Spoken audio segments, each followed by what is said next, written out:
अस्सलामुअलैकुम स्टूडेंट्स, आज का जो हमारा टॉपिक ऑफ डिस्कशन है 9th क्लास की केमिस्ट्री का, वो है मेटेलिक करैक्टर और उसकी रिएक्टिविटी। सर, मेटेलिक करैक्टर जो है ये किसी भी मेटल्स का वो करैक्टर है जिसमें कि वो अपने वैलेंस शेल से इलेक्ट्रॉन खारिज करके इलेक्ट्रोपॉजिटिव बन जाती है। ये बात ध्यान में रखिएगा कि मेटल्स की ये एक अहम खासियत है कि हमेशा इलेक्ट्रॉन खारिज करते हैं। कहां से करते हैं? वैलेंस शेल से। नॉन मेटल हमेशा इलेक्ट्रॉन अब्सॉर्ब करते हैं। कहां करते हैं? वैलेंस शेल में।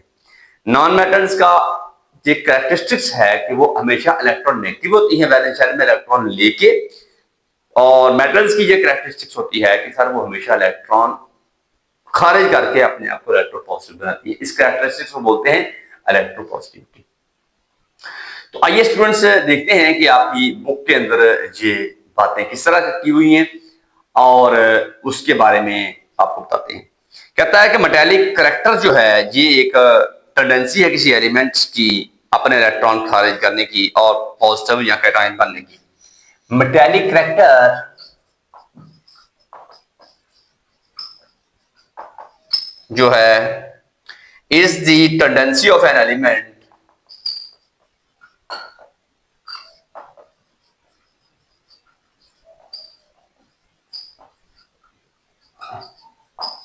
किसी एलिमेंट की टेंडेंसी है टू लूज इलेक्ट्रॉन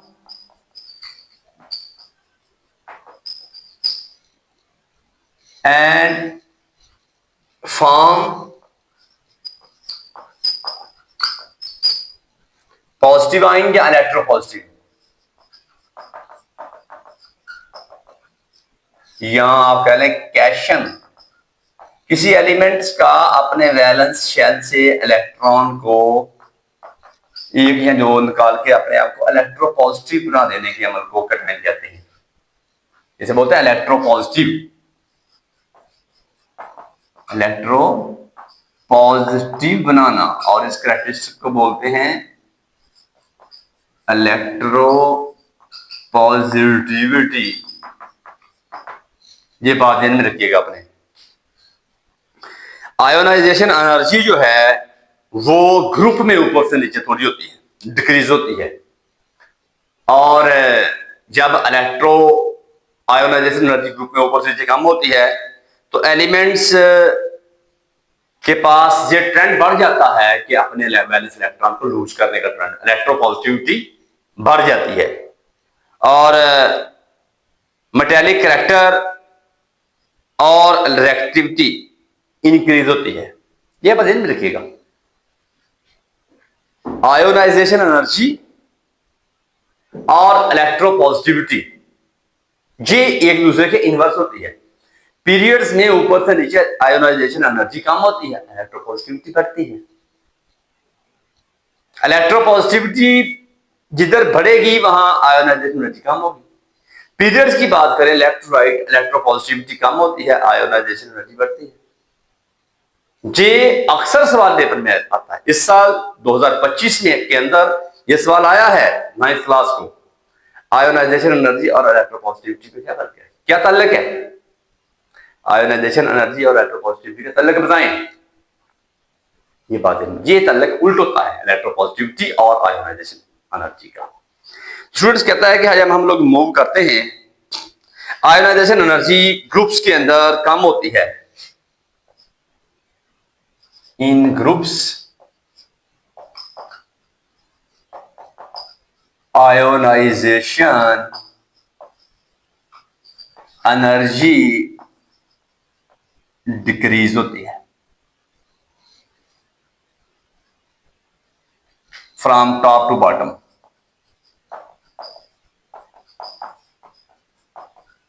ऊपर से नीचे कम होती है।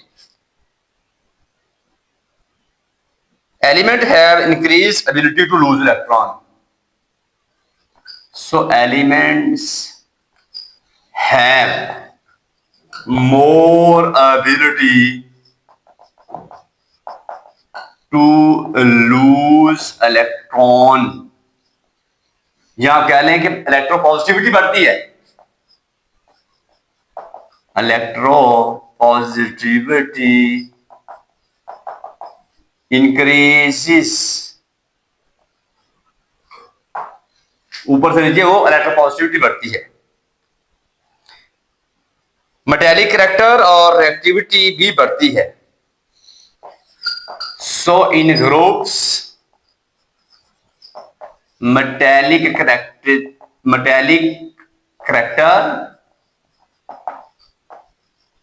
and reactivity increase in groups।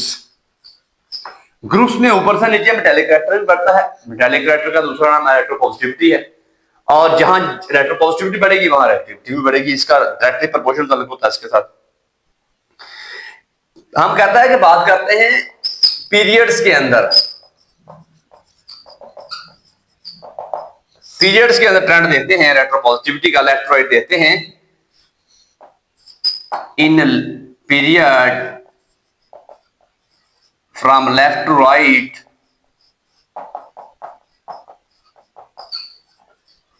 बाएं से दाएं जाना।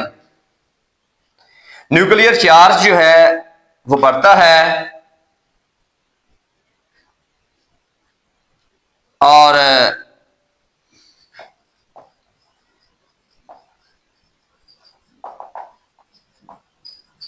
increases due to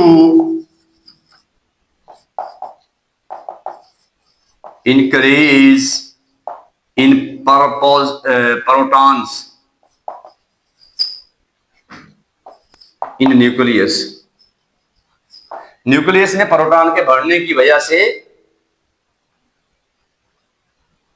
nuclear charge बढ़ जाता है और साइज छोटा हो जाता है एटम का।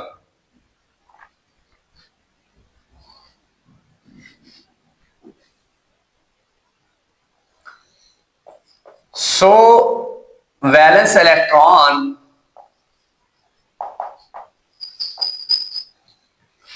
are strongly attracted by nucleus।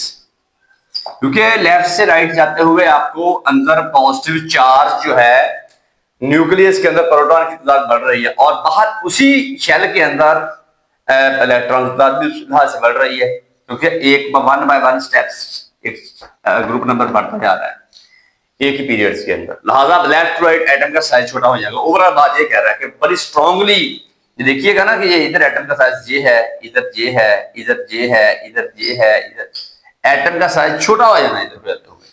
Valence shell के अंदर अगर इधर एक इलेक्ट्रॉन है, अंदर एक प्रोटॉन है, इधर 2 इलेक्ट्रॉन हो जाएंगे, अंदर 2 प्रोटॉन हो जाएंगे, इधर 3 electron,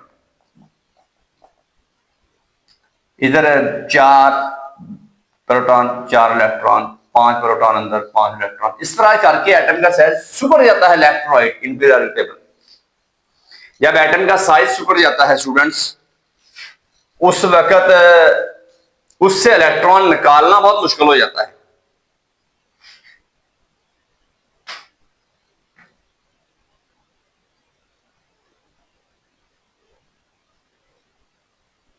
So removing losing electron become difficult। Electron को वैलेंस शेल से निकालना मुश्किल हो जाता है लेफ्ट राइट।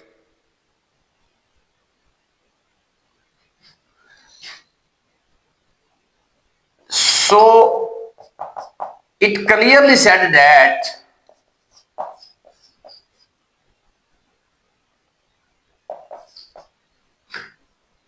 electropositivity decrease या metallic character decrease from left to right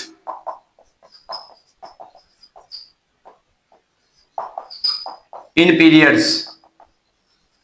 periods में बाएं से दाएं जाना तो मेटालिक करैक्टर कम हो जाता है। ये बात आप अच्छी तरह ध्यान में रखें जरा। ग्रुप में ऊपर से नीचे बढ़ता है, ये मैंने पहले बात आपसे की। क्यों बढ़ता है वो बातें भी सारी बता दी हुई है। जहां शेल्स की तादाद नहीं बढ़ रही होती, ग्रुप में ऊपर से नीचे आते हुए शील्डिंग इफेक्ट, शेल्स की तादाद बढ़ रही होती है। जहां जस्ट एटम का साइज छोटा हो रहा होता है लेफ्ट राइट, वैलेंस शेल को अट्रैक्ट करने की पावर न्यूक्लियस की बढ़ रही होती है, लिहाजा बहुत टाइटली बाउंड होता है वैलेंस शेल के इलेक्ट्रॉन न्यूक्लियस के साथ, तो वो निकल नहीं सकते, लूज नहीं हो सकते। लिहाजा मेटालिक कैरेक्टर लेफ्ट राइट कम होता है, ग्रुप में ऊपर नीचे ज्यादा होता है। ये बात आप जरा अच्छी तरह ध्यान में रखिएगा। इसको जरा दोबारा देखते हैं कि सारे मेटालिक कैरेक्टर है क्या है, किसी एलिमेंट के वैलेंस शेल को लूज करने का नाम, इलेक्ट्रॉन वैलेंस शेल के लूज करके उसको कैटाइन बनाने का नाम इलेक्ट्रोपॉजिटिविटी है, और इसको बोलते हैं इलेक्ट्रोपॉजिटिव एलिमेंट्स। और जिस तरह सोडियम देखे हैं अपने वैलेंस शेल से, हमेशा वैलेंस शेल से निकालना होता है इलेक्ट्रॉन को, उससे नीचे वाले शेल से नहीं होता। ग्रुप्स के अंदर ट्रेंड देखिए, इसका आयोनाइजेशन एनर्जी ऊपर से नीचे कम होती है, ये बात ध्यान में रखिएगा। जब ऊपर से नीचे आयोनाइजेशन एनर्जी कम होगी तो इलेक्ट्रोपॉजिटिविटी बढ़ेगी, इलेक्ट्रोपॉजिटिव करैक्टर बढ़ेगा टॉप टू बॉटम, ये आप ध्यान में रखिएगा जरा। तो ज्यादा इलेक्ट्रॉन निकलेंगे, आसानी से निकल जाएंगे, जिसकी इलेक्ट्रोपॉजिटिविटी ऊपर से नीचे बढ़ रही है और आयोनाइजेशन एनर्जी कम हो रही है, ये एक दूसरे के उल्ट होता है। आयोनाइजेशन एनर्जी और इलेक्ट्रोपॉजिटिविटी, आयोनाइजेशन एनर्जी और इलेक्ट्रो पॉजिटिविटी एक दूसरे के उल्ट होता है। तो सारे ग्रुप में ऊपर से नीचे मेटालिक कैरेक्टर बढ़ता है और रिएक्टिविटी भी बढ़ती है। पीरियड की बात करें, लेफ्ट टू राइट एटम के वैलेंस शेल में इलेक्ट्रॉन बढ़ते जाते हैं, न्यूक्लियर चार्ज भी बढ़ता जाता है, एटम सिकुड़ जाता है left to right. It mean के सर एटॉमिक साइज डिक्रीज हो जाता है, लेफ्ट टू राइट एटम का साइज कम हो जाता है, इलेक्ट्रोपॉजिटिविटी भी कम होती है, क्योंकि बैलेंस शेल से इलेक्ट्रॉन को निकालना मुश्किल हो जाता है साइज छोटा होने की वजह से। लिहाजा हम ये कहेंगे कि मेटालिक कैरेक्टर लेफ्ट राइट कम होता है, ग्रुप में ऊपर से नीचे मेटालिक कैरेक्टर ज्यादा होता है, पीरियड में लेफ्ट राइट मेटालिक कैरेक्टर कम होता है। क्यों? साइज छोटा होता है, शील्डिंग इफेक्ट कम होता है, ये बात ध्यान में रखिएगा, न्यूक्लियर चार्ज ज्यादा होता है। ये चीजें हैं जो आप सब पेपर में पूछ जाएंगी। आगे मैं आपको रिएक्टिविटी के बारे में बताता हूं कि वो क्या है।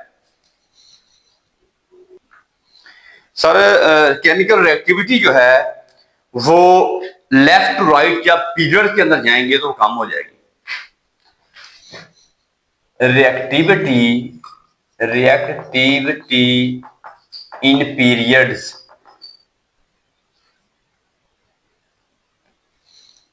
पीरियड्स के अंदर लेफ्ट टू राइट जब हम लोग जाते हैं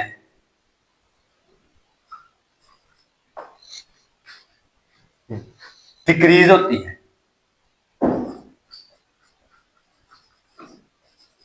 due to decreasing atomic size. Atom का साइज छोटा होने के कारण रिएक्टिविटी कम होती है पीरियड में, ग्रुप में ऊपर से नीचे बढ़ती है, ये बात ध्यान में रखिएगा। सेकंड पीरियड जो है वो स्टार्ट होता है बहुत रिएक्टिव एलिमेंट के साथ। कहता है कि सेकंड पीरियड जो है वो सोडियम से स्टार्ट होता है, फिर उसके बाद आती है मैग्नीशियम, सेकंड पीरियड की बात हो रही है। सोडियम सबसे ज्यादा रिएक्टिव है, उसके बाद है magnesium,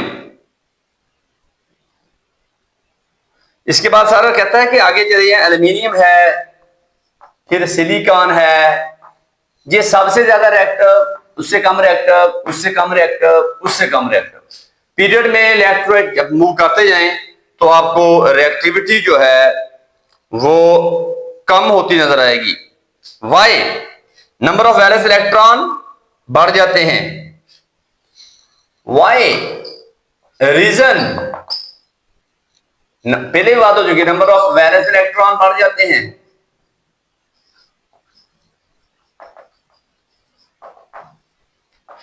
increases, so it is difficult to remove valence electron, valence electron को निकालना मुश्किल हो जाता है। तो जे पीरियड में हम लोग लेफ्ट राइट मूव करें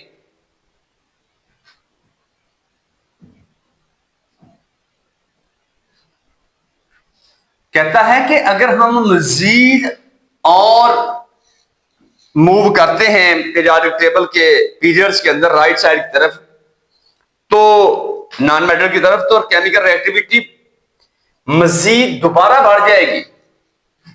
मोर moving to in right side in period chemical reactivity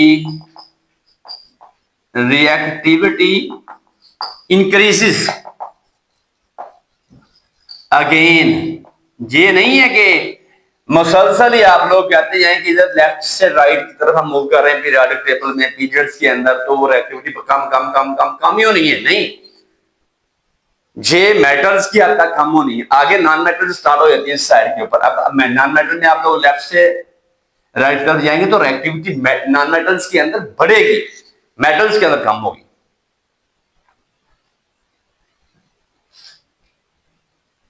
metals की मेटेलिक करैक्टर, उसकी रिएक्टिविटी शो करती है। मेटेलिक करैक्टर, मेटल्स की मेटेलिक करैक्टर, मेटल की मेटेलिक करैक्टर डिटरमाइन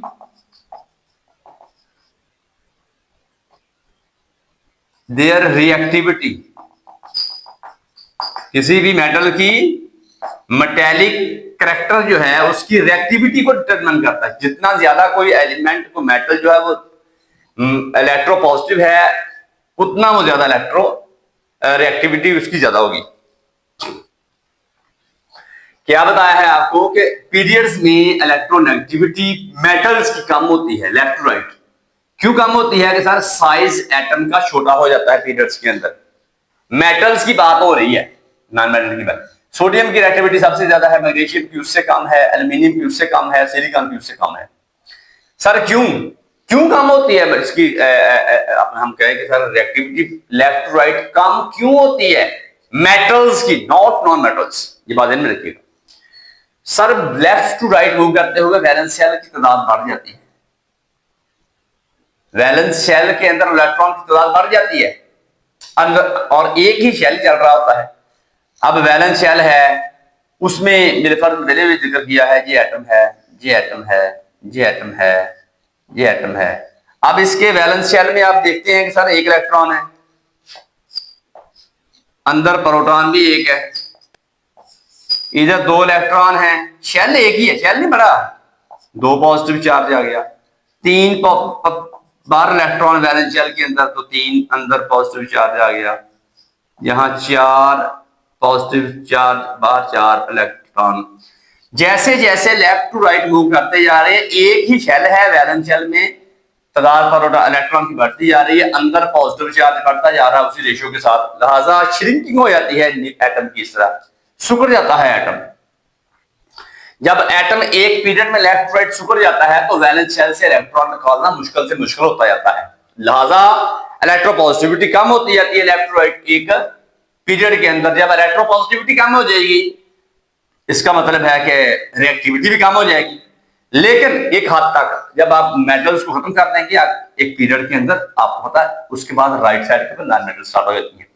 जैसे ही नॉन मेटल स्टार्ट हो जाएंगी, नॉन मेटल मूव करते जाएंगे आप लोग एंड तक, 18वें ग्रुप तक। तो नॉन मेटल्स जब मूव करते जाएंगी आगे को, तो नॉन मेटल्स जो हैं वो अपनी रिएक्टिविटी दोबारा बढ़ाएंगी। ये नहीं कि इधर से कम होती जा रही होती है तो पीरियड के एंड तक रिएक्टिविटी कम ही होनी है, वो कम होनी मेटल्स के अंदर। नॉन मेटल आगे स्टार्ट हो जाएंगी राइट साइड के ऊपर, तो उनमें रिएक्टिविटी लेफ्ट साइड को, लेफ्ट से राइट बढ़नी है, ये मेटल्स की कम होती है। स्टूडेंट इसके बाद मेरे पास एक टॉपिक है कि डायनेस्टी क्या होती है। डायनेस्टी के बारे में आपको बताता चलूं कि सर डायनेस्टी जो है, डायनेस्टी क्या होती है? Mass over volume, kilogram metre per cube, ये इसका फार्मूला होता है। सर ये क्या है डायनेस्टी? कहता है mass of substances in unit volume, mass of substances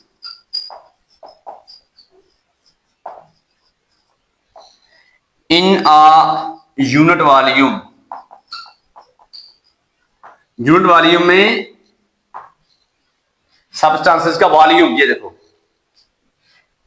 unit mass of substance unit volume के अंदर, उसे बोलते हैं हम लोग डेंसिटी। एलिमेंट की डेंसिटी जनरली जो है ना टॉप टू बॉटम जो है ग्रुप्स में बढ़ती है और पीरियड में वेरी करती है। डेंसिटी इंक्रीजेस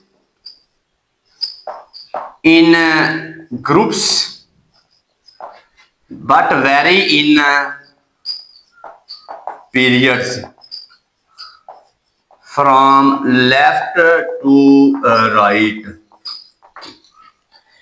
सर दो तरीके हैं इसके, यहां आप इसको इस तरह ले लें, यहां आप इसको इस तरह भी ले लेते हैं सर, किलोग्राम में भी ले लेते हैं, ग्राम पर सीएम क्यूब भी ले लेते हैं, ये दो इसके यूनिट होते हैं।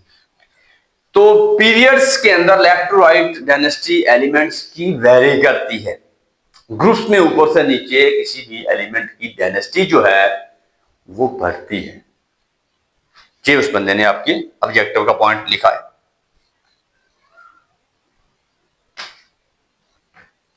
तो मेरे पास डेंसिटी पहले ग्रुप की दी हुई है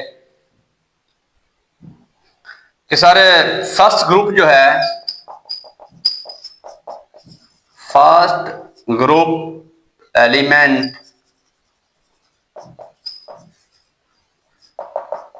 डेंसिटी उसकी दी हुई है और वो है मेरे पास लिथियम, उसकी है 0.53। उसके बाद है सोडियम 0.97, बढ़ रही है ग्रुप्स के अंदर। पोटेशियम की है 0.89, रुबिडियम की है 1.63, सीजियम की है 1.879। ये आपको दिखाया हुआ है एक ग्रुप में कैसे इंक्रीज होती है, ये बात ध्यान रखिएगा। और पीरियड के अंदर वेरी करती है less significantly from left to right in periods. इसको उदाहरण किया जाता है ग्राम पर सीएम क्यूब या फिर किलोग्राम पर मीटर क्यूब, ये दो यूनिट होते हैं इसके। सर डेंसिटी क्या है? गिनापन, गाढ़ापन किसी एलिमेंट्स का, मास सब्सटेंसेस का यूनिट वॉल्यूम के अंदर, मास यूनिट वॉल्यूम के अंदर जो होता है किसी भी एलिमेंट किसी भी सब्सटेंसेस का, उसे हम लोग बोलते हैं उसकी डेंसिटी। ग्रुप्स में ऊपर से नीचे डेंसिटी बढ़ती है, ये इस तरह मैंने दिखाया हुआ, ऊपर से नीचे इस तरह बढ़ रही है। पीरियड में वो सिग्निफिकेंटली वेरी करती है, उसमें कोई नहीं हम बढ़ती है या करती है, वो जरा वेरी कर रही होती है। ये देखें लिथियम की डेंसिटी, सोडियम की, पोटेशियम की, रुबिडियम, सीजियम की किस तरह ऊपर से नीचे बढ़ रही है ग्रुप में। तो ये तो था स्टूडेंट्स आज का हमारा जो टॉपिक, जिसमें हमने आपसे डिटेल बात की है कि सर रिएक्टिविटी क्या होती है और मेटालिक करैक्टर क्या होता है। ओवरऑल यही कहूंगा, जो सारे डिस्कशन का निचोड़ है कि भाई जितना कोई एलिमेंट ज्यादा इलेक्ट्रोपॉजिटिव होगा उतना ज्यादा रिएक्टिव होगा, जितना इलेक्ट्रोनेगेटिव होगा वो इतना ज्यादा रिएक्टिव नहीं होगा। ऊपर से नीचे ग्रुप में आप लोग देखते हैं एटम का साइज बढ़ जाता है due to shielding effect, due to increasing shell. तो एटम का साइज बढ़ जाता है तो आयोनाइजेशन एनर्जी कम हो जाती है और इस तरह उसकी इलेक्ट्रोपॉजिटिविटी बढ़ जाती है। ग्रुप्स में ऊपर से नीचे इलेक्ट्रोपॉजिटिविटी का बढ़ जाना रिएक्टिविटी का किसी एलिमेंट के बढ़ जाने के मुताबिक होता है। पीरियड्स में left to right atomic size कम हो जाता है ड्यू टू वैलेंस इलेक्ट्रॉन बढ़ते हैं, अंदर प्रोटॉन भी बढ़ते हैं और श्रिंकिंग हो जाती है एटम की और एटम का साइज छोटा रहता है, तो वैलेंस शेल से इलेक्ट्रॉन निकालना मुश्किल हो जाता है। तो लिहाजा हम ओवरऑल कहेंगे पीरियड में इलेक्ट्रोनेगेटिविटी कम होती है। पीरियड में इलेक्ट्रोनेगेटिविटी कम होती है तो स्टूडेंट्स पीरियड में इलेक्ट्रोनेगेटिविटी के कम होने से क्या होता है कि उसकी रिएक्टिविटी भी कम होती है। लिहाजा पीरियोडिक टेबल के लेफ्ट साइड के ऊपर मेटल्स हैं, राइट साइड के ऊपर नॉन मेटल्स हैं। अगर रिएक्टिविटी की बात करें तो पीरियड में लेफ्ट टू राइट जाते हुए मेटल्स के केस में अपनी इलेक्ट्रोपॉजिटिविटी कम होती है, रिएक्टिविटी कम होती है, लेकिन आगे जाकर एक ही पीरियड में नॉन मेटल स्टार्ट हो जाती है। Metal non metal left right move करते हुए दोबारा उसकी रिएक्टिविटी बढ़ने स्टार्ट हो जाती है। और ये थी आपके साथ आज मेरी एक जो टॉपिक के ऊपर डिस्कशन है कि किस तरह केमिकल रिएक्टिविटी इलेक्ट्रोपॉजिटिविटी के साथ रिलेट करती है। एंड पे मैंने बात की डेंसिटी की, मास बाय वॉल्यूम, किसी भी सब्सटेंसेस का यूनिट वॉल्यूम के अंदर पाया जाने वाला मास होता है वो उसकी डेंसिटी कहलाता है। इसको जो मापते हैं ग्राम पर सीएम क्यूब में। ग्रुप्स में ऊपर से नीचे किसी भी एलिमेंट्स की इलेक्ट्रोपॉजिटिविटी सॉरी डेंसिटी बढ़ती है। पीरियड्स के अंदर लेफ्ट राइट वो सिग्निफिकेंटली वेरी कर रही होती है। ये तो स्टूडेंट्स आज का मेरा अहम टॉपिक जो है मुख्तलिफ अंदाज से घुमा फिरा के आपको कंसेप्चुअल तरीके से इससे सवाल पूछे जा सकते हैं। तो इसके साथ ही मेरा ये 8वां चैप्टर क्लोज हो गया है। अब इंशाअल्लाह आगे हम लोग नेक्स्ट चैप्टर के अंदर आपसे मिलेंगे। मैं उम्मीद करता हूं कि ये टॉपिक बड़ी अच्छी तरह आपको समझ में आ गया होगा। मिलते हैं एक नई वीडियो के साथ। अपना अपने प्यारों का ख्याल रखिएगा। पाकिस्तान जिंदाबाद।